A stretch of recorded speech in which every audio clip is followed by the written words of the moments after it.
श्री स्वामी समर्थ. नमस्कार, मी अश्विनी मेघाताईंसह MKM ज्योतिष्य आणि वास्तू या चॅनलवर तुम्हा सर्वांचे स्वागत करते.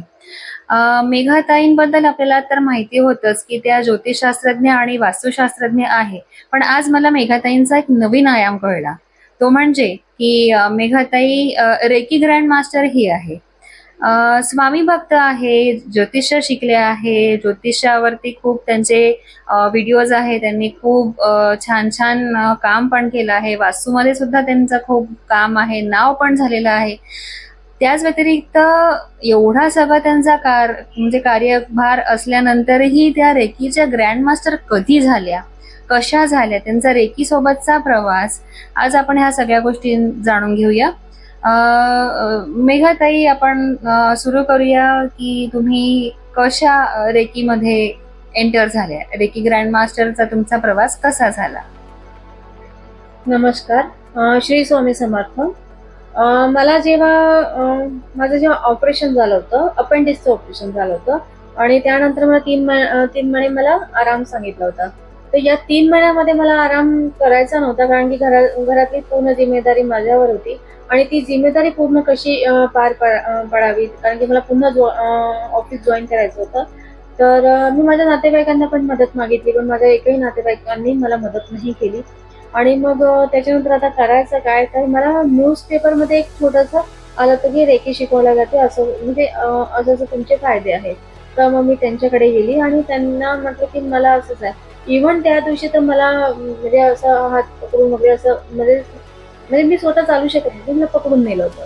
तर मी तिथे गेली आणि तिथे गेल्यानंतर मग थोड्या वेळानंतर त्यांनी मला एक गळ्यात काहीतरी लॉकेट, मी नेहमी घालून असते, आज नाही आहे घालून, पण मी ते लॉकेट घालून असते. ते घातल्यानंतर हार्डली 2 ते 3 मिनिटातच मला खूप छान वाटलं, बॉडीमध्ये एनर्जी आली आणि त्यांनी पण मला काही हील केलं आणि हील केल्यानंतर मी रिअली मध्ये मग मी स्वतः उभी राहून करायला लागली. अरे बापरे, एवढा एवढा फरक होतो त्याच्यामध्ये?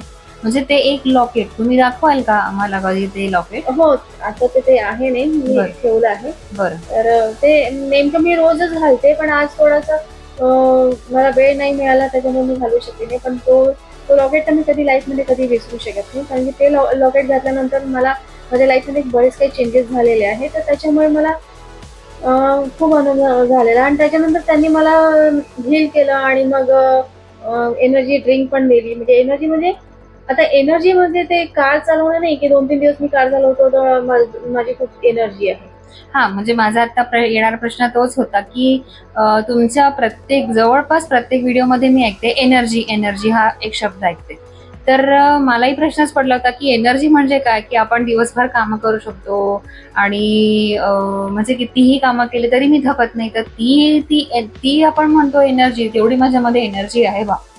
तर ती एनर्जी झाली की जसं म्हणतात, जसं तुम्ही शब्द वापरला की एनर्जी ड्रिंक, ते एक आपल्याला पटकन कळतं की हा, जसं ग्लुकॉन डी झालं किंवा लिंबू सरबत झाला, तर उन्हाळ्याचे दिवस आहे तर पन्ह झालं, ताक झालं, लस्सी झालं, तर हे पण एनर्जी ड्रिंक मध्येच काउंट होतं. तर मग ही एनर्जी की अजून कोणती एनर्जी? अजून दुसरी एनर्जी आहे, कॉस्मिक एनर्जी आहे, युनिवर्स एनर्जी आहे, सोबत आपली स्वामींची एनर्जी आहे, देवाची एनर्जी आहे. अशा भरपूर काही एनर्जी आहे. पण आजकाल लोक एनर्जी म्हणजे ती एनर्जी न समजता ती भलतीच एनर्जी की हा, मला 3 दिवस मी न थांबता मी कार चालू शकतो, तर याचा अर्थ मी एनर्जी, याचा अर्थ म्हणजे मी देव. हे नाही आहे. एनर्जीचा अर्थ म्हणजे तुम्ही कुठे कोणताही कसाही नाही घ्यावा, मला असं वाटते, पण लोक घेतात. पण ठीक आहे, आपण आता रेकीच्या याच्यावर येऊ की नेमकं रेकी म्हणजे काय आणि मी कशी काय शिकली. मग त्याच्यानंतर त्यांनी मला म्हटलं की मला एक प्रश्न विचारायचा आहे की ते लॉकेट बद्दल तुम्ही बोलला होता, तर ते लॉकेट पण तुम्हाला तुमच्या रेकीवाल्या मॅडमनीच दिलं का? मला त्याच मॅडमने दिलं आणि रिअली सांगते, त्यावेळेस ती लॉकेट इतकं महाग होतं की माझ्याजवळ तेवढा एकही रुपया नव्हता. पण तरीही त्या लेडीजने मला ते लॉकेट दिलं आणि एक विश्वास म्हणतात ना, एक माणुसकी म्हणतात की बा तू हे घे आणि तू उद्या माझ्याकडे तू एकटीच चालत येशील, किंवा कोणाला घेऊन आणि सपोर्ट घेऊन यायची गरज नाही पडणार. तर ते लॉकेट मी घेतलं आणि घेतल्यानंतर मग मी रिअली सांगते ते कंटिन्यू माझ्याजवळ ठेवलं आणि दुसऱ्या दिवशी मी बघितलं तर ते लॉकेट घेऊन जेव्हा मी सकाळी उठली तर मला इतकं फ्रेश वाटलं की मला असं वाटलं की माझं अपेंडिक्सचं ऑपरेशन झालेलं आहे. बापरे. आणि सोबत त्यांनी ते हील केलं होतं, ते पण एक पॉवरफुल होतं. हे काही नाही आहे, एक रेकी आहे.